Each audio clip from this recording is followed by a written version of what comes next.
Hi everybody, welcome back. My name's Nicholas. Today we are in somebody else's garden. This is my friend, Bethany. My name is Bethany, hi. So I don't know, some of you guys might remember, but I meant to look it up before I got here, but I would say late winter sometime, I was looking for an iron chandelier to go behind my greenhouse in the secret garden. And this is who I got it from. And we just got to chit-chatting while, like, when I picked it up, and she was like, I'm a master gardener, I love gardening, all this stuff. And I was like, oh my gosh, I have to come back. So, and you guys have been asking for it. So we're in her garden today. And so I just want to ask you a couple questions. So you said you've been here for 10 years? Yeah. And you have been gardening, but maybe not like hardcore gardening that whole time? Yeah, so I started gardening in my first house in Grandview 20 years ago. And so I've always kind of dabbled. And then we moved here 10 years ago. And that's when it started taking off. But 6 years ago, I want to say, is really when it started getting buck wild. And you guys, I'm sure you know, because you guys are probably all gardeners, but it like is all consuming, isn't it? Yeah. Like it's, and then I just want to tell you guys, so we have had probably the rainiest spring or year that I can remember, which is great because I don't have to like rush to get my drip irrigation set up, but we have weeds everywhere. For days. Like everywhere. I just went out of town for like 5 days, came back, and it's like a jungle. And you said you did something similar, right? Yeah, we went on vacation, came back, and like, there's no catching up. I don't know how I'm going to ever do it. I feel like I have to hire a company to come. I'm not going to do that, but it's going to take that. I don't know when I'm going to have the time. But anyway, so what else did I have? I had questions about. Oh, you became a master gardener when? I just graduated in the class of 2024. So just this last year, I became a master gardener. And you said you were interested in doing it because you're like very into veggie gardening? Yeah, I really love community gardens and feeding people and teaching people like how to grow something like this. I mean, this is a little extreme, I think, for a backyard garden. No, not at all. Not even a little bit. But just like being self-sustainable and like getting your own food. And it's such a lovely hobby to have. And especially when you get to share it. Absolutely. Like, I feel like I get that from being able to share it with you guys. Obviously, I'm not sharing your food, but being able to share just my gardening experience. So I just feel like, and I'm usually a very introverted person, so I just feel like gardening puts me out there. It does. And the garden community is really kind. Like, I've never met a rude gardener. Yeah. I think I have, but we maybe in the comments section, but I believe that. But I don't know if they're a gardener or not. But I can't remember if that's all the questions I had, but if I remember as we go through, I'll ask you some stuff. So I'm going to jump behind the camera and we're just going to get going. Okay, cool.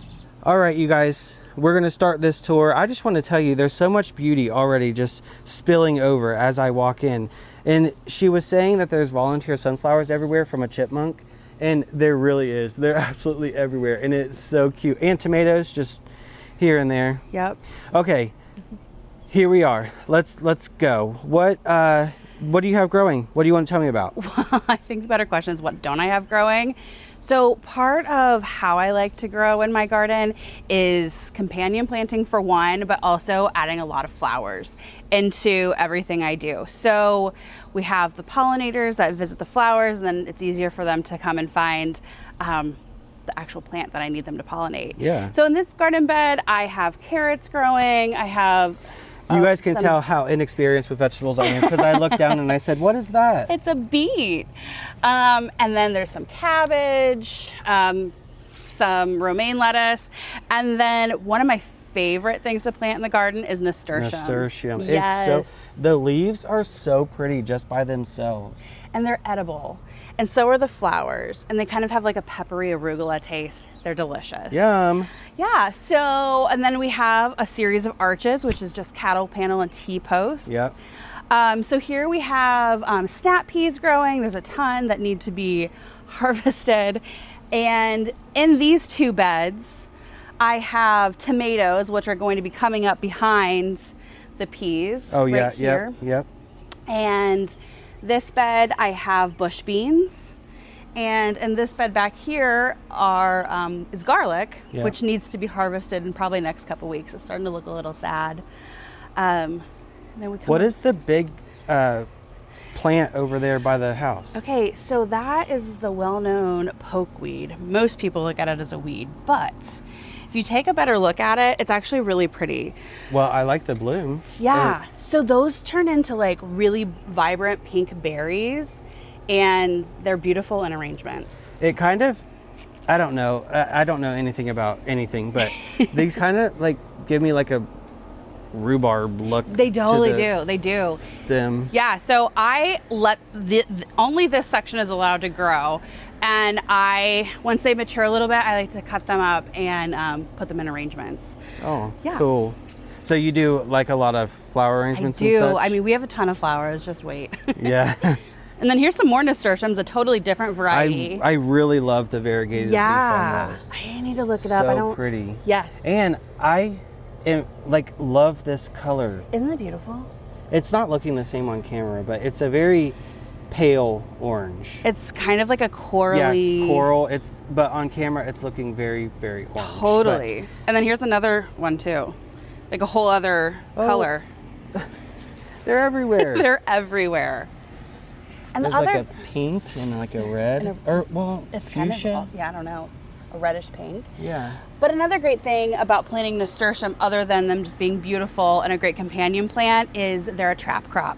So a lot of aphids and other types of insects that you don't want eating your crops, they'll go to the nasturtium as well. I love that Here's another little fun one over here. because we definitely have aphids. Yeah, aphids for days. Here's another plant that I love, but I don't plant anymore because it is a very vigorous volunteer, and that is the calendula. Yeah. Calendula is another great trap crop, and it's beautiful. But another cool thing about it is you can dry it out and make it into like medicinal salves and stuff. It's really excellent for your skin. Cool. Yeah. While we're over here, what did you say about this area with the cloches? Yeah, so this is like the area of doom at the moment. If you take a good look, there's weeds everywhere.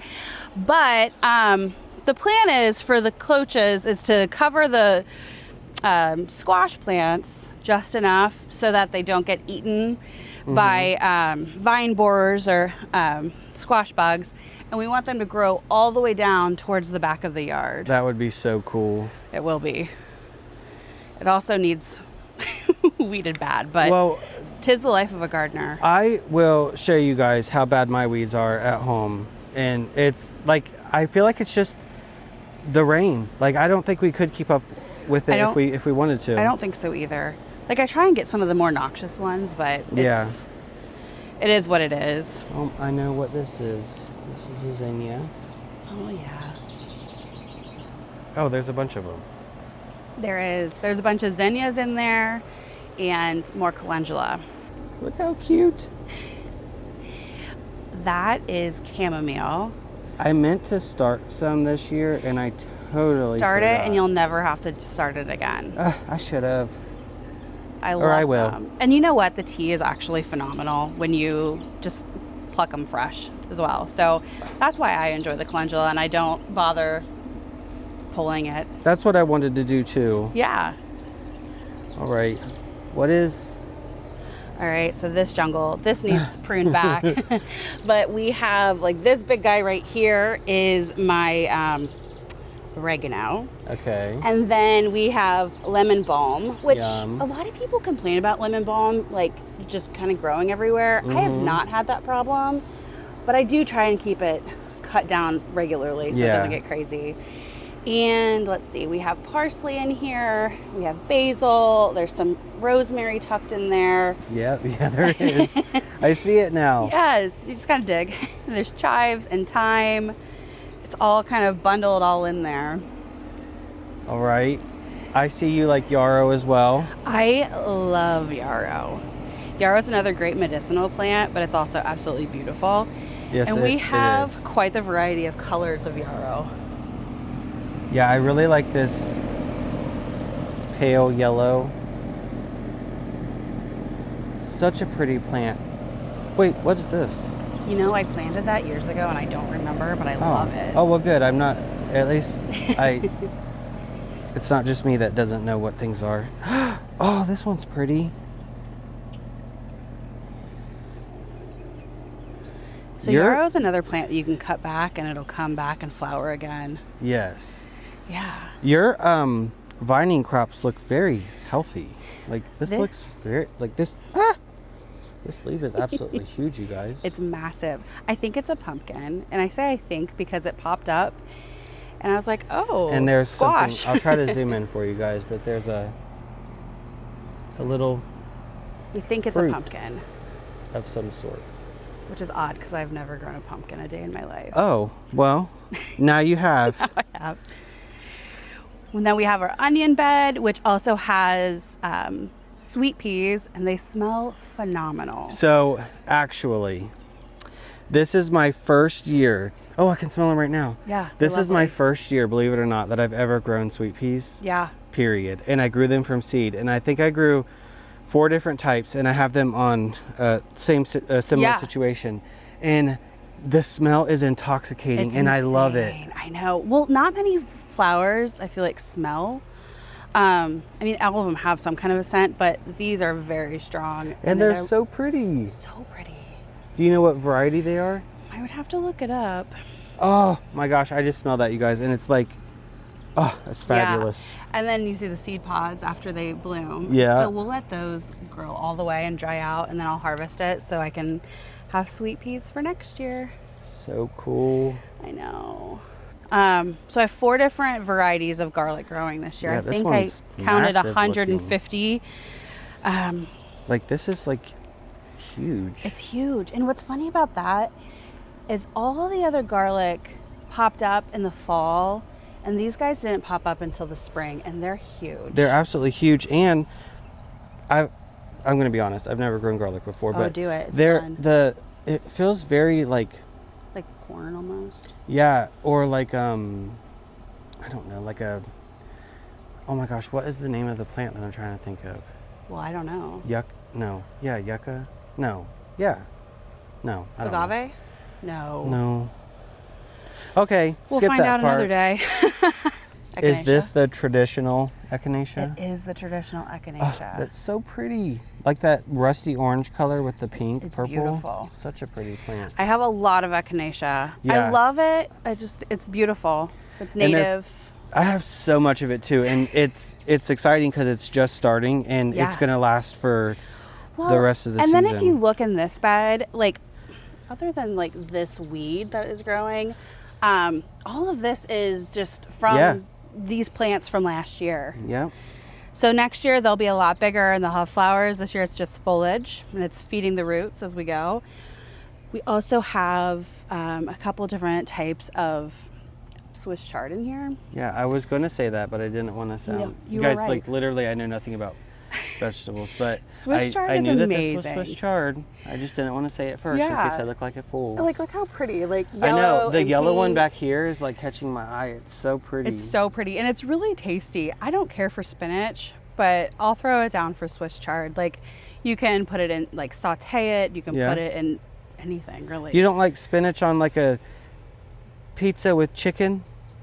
No. Oh, it's just like that's like my favorite way to eat it. No, there's no spinach. I love spinach. Oh. And okay, so you grow this stuff like to help other people, but also I'm guessing you eat it yourself. Oh yeah, I mean it goes to my family first. And so are you like a super experimental eater? Yeah, I will be. I am. My kids are too, and it's funny because like they're only experimental eaters when it comes from like our garden. Right. But if I bring something home from the grocery store, they're like, absolutely not. Forget it. Well, I'm an experimental eater, but I guess I don't know. Maybe it's just not in my garden. I literally have the most boring crop of vegetables. I have bell peppers, tomatoes, and cucumbers. Is that all I have growing, you guys? You can do a lot of really yummy things with that, though. Well, yeah. I mean, I'm going to. I'm excited about them, but now I want to branch out. I'm so excited about. It's so fun. Like, here's some lettuces that I just threw in here because seed fell from last year's crop, and I didn't want it growing in my pathways. See, and this is so pretty. Like, even if you didn't want to eat this, like, Yeah. think about this in like a flower pot or something with Exactly. some, I don't know. I mean, you should eat it if you grow it, but Well, it's very pretty. and I have to say, like, this garden is not necessarily just for production. I care deeply about the aesthetics of it all. Yeah. At night, it's beautiful. We Yeah, have with the these lights. We have little twinkly things all over. It's actually very stunning. And I do like to let a little bit of the wild grow too. I mean, like I said, Chippy the chipmunk planted Chippy. all of these. I have 2 golden doodles, and Chippy and the golden doodles are like Tom and Jerry. Like, that chipmunk harasses them and they can't do anything about it. That's so It's funny. pretty great.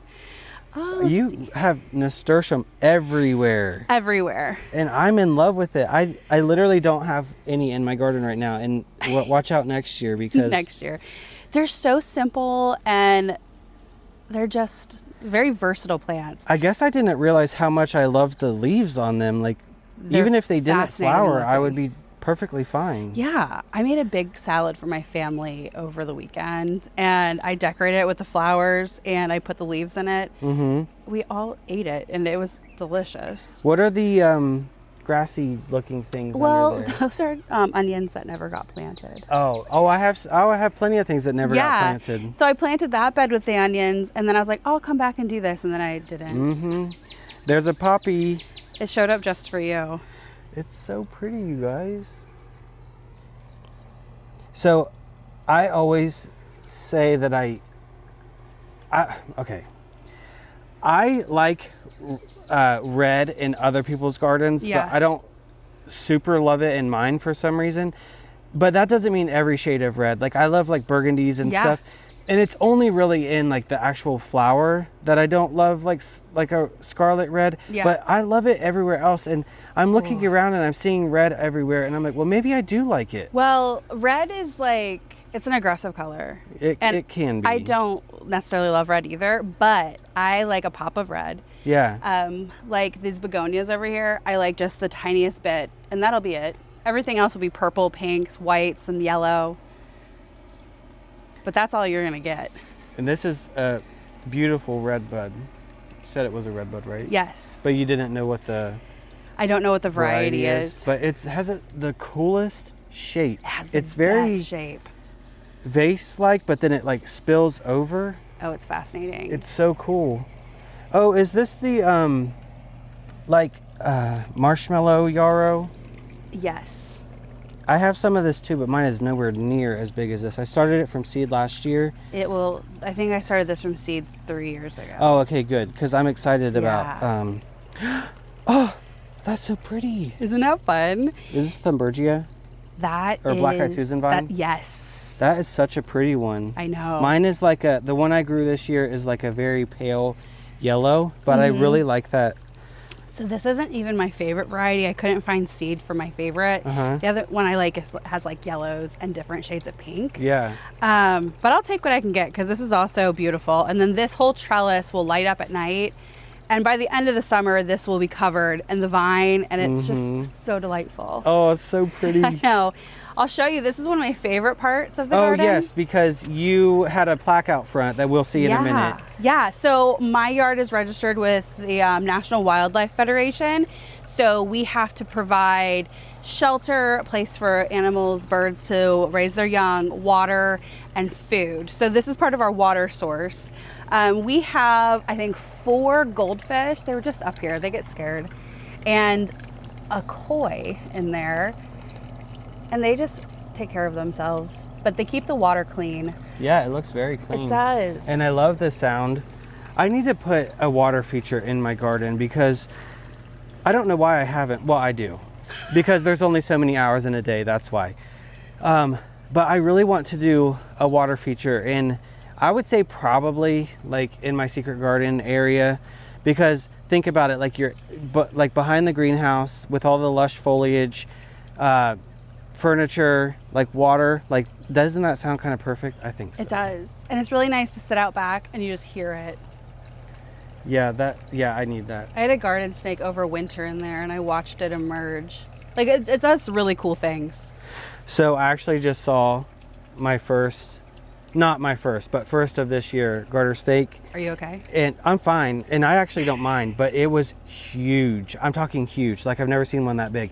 Like it was that big around, and that is not an exaggeration. And it was, I would say, like 2.5 feet long. That's insane. So we have one too.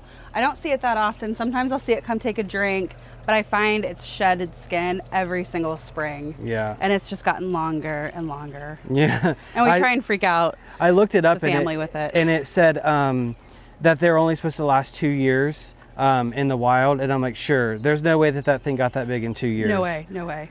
Okay, there is an echinacea over here that's absolutely catching my eye. I can't wait for you guys to see it. Look at this thing. It's like orangey coral with like pink. How cute.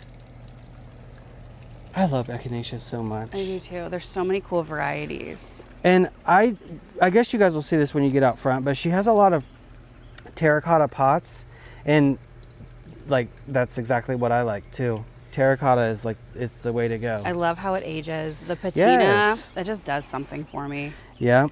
And look, you guys, it's hilarious. We have the exact same patio furniture. Like the exact same patio furniture. And it has to be flipped over or else it gets it soaked. gets your butt wet constantly. Although I do want to walk over here and show you guys this cool like menagerie of terracotta. Look at all the terracotta pots everywhere. That's Florence, our other fountain. We call her Flo when she's working. It's so pretty. And this is really catching my eye. What are these things? So those are wine container. That is so pretty. Yeah, so the idea is to bury them into the garden and then put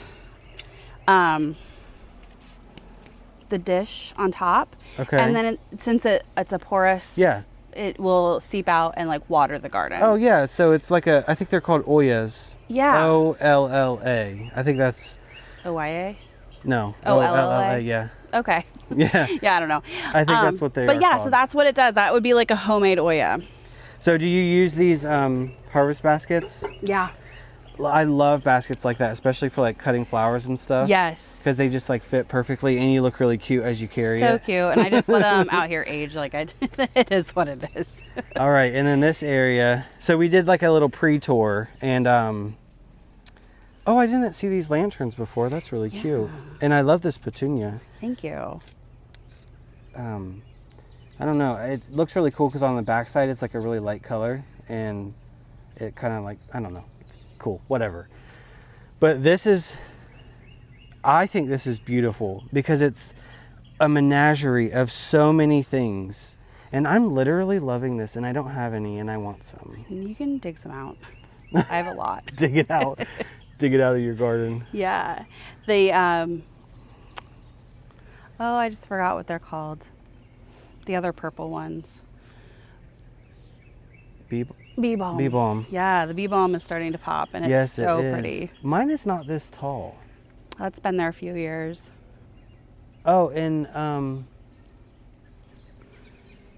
is this one of those? It's like a clover. I was gonna say those things that rabbits eat.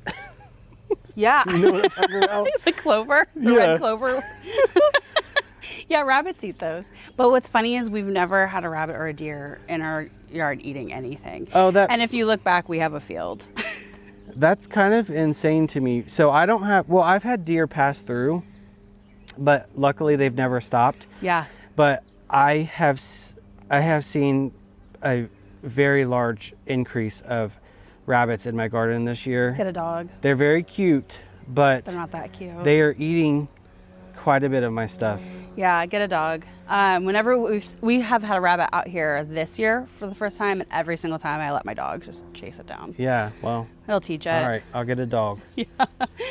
There's a lot of natives, intentionally planted natives in here. Yeah. Most of them this actually is native. And my goal is to never have to mulch, never have to touch it. I just want it to grow wild. Because it'll be beautiful. Yeah. Just as it is. Absolutely. This is a elderberry. This is its first full year. I planted it last year. And the birds have already like gone for it. But the blooms are beautiful. Yep. Yep. And then I don't know what this is called, but this is really pretty. Coming, just a second. There should be a path here, but again, weeds. Well, there is.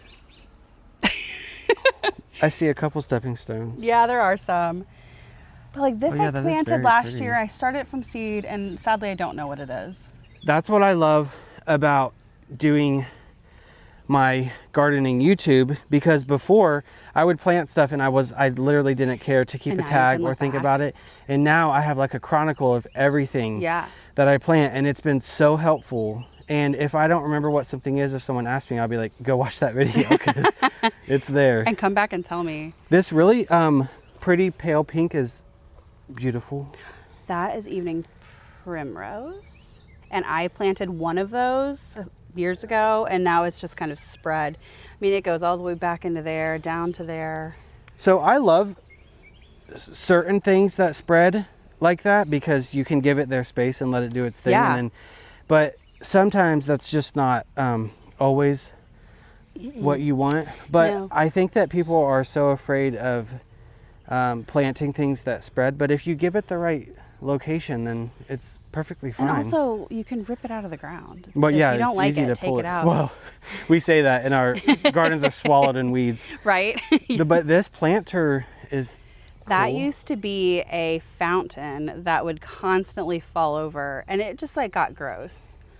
So I decided to take it apart and make it into a planter. I love that. Yeah, it needs some And then attention. I love one more thing right here. This is, so apparently it's the year for red buds, because I just got one too. But this is the Ruby Falls, I believe. Yes. You guys, so pretty. Look at that, like green veining, like in the shape of the leaf. So pretty. It's so and it's like good. weeping too, or it will be. So the cool thing about weeping is that you can make it as tall as you want or as short as you want. So you always will take the leader and you'll just continuously pin it up, and then it'll keep falling down. So I probably only want it a couple feet taller. So I'll let this go. And then when I'm done with the height that I want, I'm just going to take out the stake and just let it fall. Let it Weep. ruby fall. Let it ruby fall. So this area, so I don't know if it's showing up on camera, but she does not have a flat spot in her garden. But this terraced area is so cool. I mean, obviously she did say that, you know, it's a little bit weedy right now, but I do understand that. But it's the north side of the house, so it's decently shady, but she has some really nice stuff. You said Jacob's ladder, what was the? There's spiderwort. Spiderwort, hostas. There's a ton of really beautiful spring ephemerals in here. A lot of tulips and hyacinth and hellebores. Hellebores are down there. Daffodils. Brunnera. Oh, so the pretty. Brunnera is one of my favorites. It's so pretty. So the intention for this garden, we have a pond liner that we got over the winter. So we are going to completely redo this garden and put in a larger pond, some fountains, and really try and make this into more of like a woodland style space. And I think it'll end up being really pretty. That's going to be so beautiful. It is. I just need to figure out how to get some kind of seating in here because everything is like tiered. Like he said, there's no flat spots in this yard. So yeah, that's probably been our biggest challenge in designing and creating these spaces. I'm actually just now seeing a view that I didn't show you guys, but let me just go show you real quick. I didn't even notice it because I didn't look back until I was all the way over there. But if you stand right here, look past the Nepeta to see the planter old fountain that in the redbud. Oh my gosh, that is beautiful. And you said that a lot of this hardscape stuff is new. Yeah, so my husband built this entire hardscape around our entire house. I can't even tell you how many hours. He could tell you that. He could also tell you how many bricks he used because it was a lot of work and a lot of chigger bites, and it was fun for him. I had nothing to do with it, but he really did a phenomenal job. Yeah, he did. And then this is a dogwood. Kousa, I think is what. I think that's right. Kousa, I believe.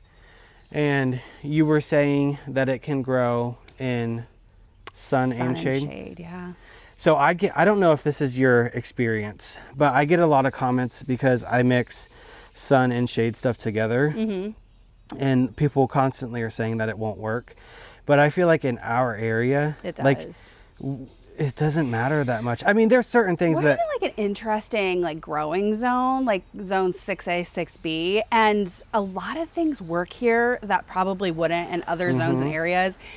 I mean, we have like intense cloud cover a lot of the year, and then we'll have intense sun, a lot of heat, cold, like it works. And I can't explain to you why. Like even those hostas that are in this middle like crescent area, like those get a ton of sun and they're still looking really nice. I have hostas in absolutely full blaring sun, and I feel like they just do it. But also, I feel like too, because of our soil, there are certain things that just don't do it because it's just too heavy. It is. But for the most part, I feel like we're in like a sweet spot because it just, a lot of things I would just agree work. with that for sure. And then this area, we're making our way out to the front, and it is so pretty. And then also, look, she uses watering cans as planters too. The poor plants have drowned with all the rain, Yep. but they were very beautiful. And then look at this little flower cart with the terracotta pots. I just picked that up a couple weeks ago. I gotta play with it a little bit more. So pretty. I love it. And then this tree is new, you said? Yeah, so I got that at the Chadwick spring plant sale. Same with the Ruby Falls. And that is a weeping northern spruce. And so that'll just be the same as the Ruby Falls, where I just grow it as tall as I want it and let it fall. It's so pretty. I love it. I really love this like image right here because you have like roses, a beautiful tree, all the salvia, echinacea, all the salvia, all of the lavender. Like that lavender is impressive. It's been there a long time. And really thriving. These roses are beautiful. Do you know what they are? Yeah, they are David Austin roses. Yep. So are all mine. And I don't know the exact type. But you said that you think that there might be an issue. Yeah, they have rosette disease, which is a fungus, and it just passes from one plant to another. So sadly, my investment is going down the drain. Is there nothing you can do? There's nothing you can do about it. Once it gets it, it's done. I know. And you can see like on here, like if you look at like this side, like see how intense those thorns have become. Yeah. And like they're just everywhere and they get really spiky and like more clustered. Yeah. But then you look at this healthy one and it's just like a normal thorn. Yeah, you're right. So that's one way to tell. Another one is the leaves become really raggedy looking and like kind of creepy. And just the spotting on the leaves. Yeah. So they're done. Sadly, they're gonna have to come out and I'm gonna have to redo my front yard. All right, and then this is like the entrance. Here's the lavender. These look like two different kinds. They are. But your lavender is so pretty. How do you take care of how do you prune it? Well, I cut the flowers back often just because I like them dried. I like the way they smell. Yes. But yeah, I just kind of trim back like a few inches above the woody area. That's it. The bees love it. Yeah, they sure do. Do you do most of your cutback in the winter or in fall or in spring? Spring. I don't cut really anything in winter. Yeah, fall. because it's something to look at in the winter, but it also gives a lot of places for forage and habitats for a lot of the beneficial insects, really. Yeah. Like some of these bees are native and they'll burrow. They also will look for like the hollow out stems of flowers, and that's where they overwinter and lay their eggs. So it's really good to just wait Yeah. And really by the end of fall, with all of this upkeep, like through the season, like the last thing I want to do is clean it all up. Well, that's true. So it's kind of, it's a twofer. And I love your ferns up here. I love the little low urns that they're in. They look really cute. Thank you. Your little peace sign. It's just so cute. It's a very serene space. I like the idea of a secret garden and just having a lot of things to discover and Yes. look at, and just having a peaceful stroll. I will say, like, my husband and I's favorite thing to do in the evening is to make a cocktail, and we just like take a lap or two around. Yes. It's really fun. Yeah, and then like soak up all your hard work. Yeah, we really enjoy it. And then we talk about our dogs. Like that's my life. Okay, and then I think I have one more thing to show you guys. Look at this cute little plaque. I want one. I need to do things I need to do to get that. Yeah.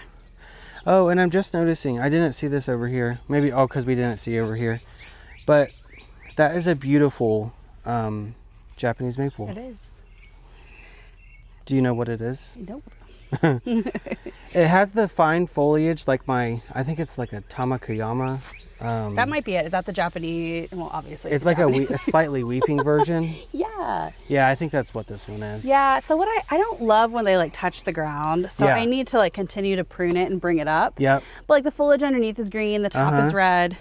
So I believe the one that I have, well, I have a couple, but the Tamakayama one, it is weeping, but I don't think that I'm going to want it to do that either. I think I'm going to leave it like kind of upward. Yeah.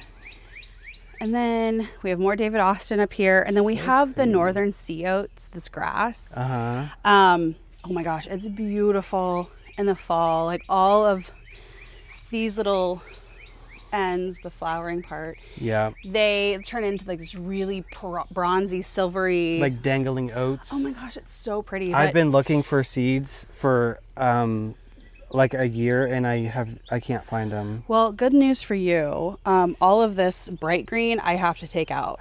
You can have it. Yay! Yeah. Because I didn't cut it all back because I like looking at it. I've actually, yeah, I've been looking and I can't find it. Like everywhere, all of my like usual like seed haunts, Yeah. like Johnny's, Swallowtail Garden Seeds, like all the places that I usually go they don't have them right now. I got these from Johnny's. Oh, But that was like 6 years ago. well, that's why she bought them all. Yeah, I There's did. none left for me. None. These look like hydrangeas over They here. are. Panicle These hydrangeas. are the limelight hydrangeas. Mm-hmm. I like them because they are super low maintenance. Yes. They grow at a great pace, although the one on the right is outpacing the one on the Yes, left. it is, but that's okay. So, I think it's a panicle hydrangea addiction. Understandable. I believe that I have roughly, maybe not all panicles, but hydrangeas. I believe I have 60 in my garden right now. That's insane. Like It's really. very pretty. I bet it is. And but it's very low you're crazy. maintenance. Yeah, it is. I have 4.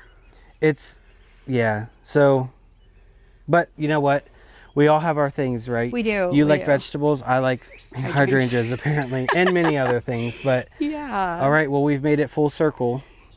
All right, you guys, I hope you enjoyed this tour. I sure did. I've actually been looking forward to this since, I can't remember. I think it was like February or March. It was some cold month. Like very cold. Yeah. And it was just fun, like, to be able to talk to you then about like the excitement of yeah. growing and stuff, and to see that we've come now into the growing season and everything is like thriving and looking so great, even the weeds. But They're anyway, definitely thriving. they're thriving more than probably anything else. Yeah. But thank you so much for allowing us to come here. Oh, and my pleasure. if you guys are interested in checking her out, she does have an Instagram and a website, so that information is going to be in the video description, so make sure you go check her out. And I think that she should start some sort of online or like YouTube presence or something, because she has such a great space, and like your mind is just very different than mine as far as gardening goes. And I think that people are going to be interested. I've already learned so much from being here, and I think Come that back anytime. I think I will actually. So check her out and give her some love. So thank you so much for allowing us to be here. Oh my gosh, thank you so much for coming. That was fun. It really was. And now I have a new gardener friend who's in real life. So I will see you guys very soon. I will see you guys very soon. Keep learning and keep growing.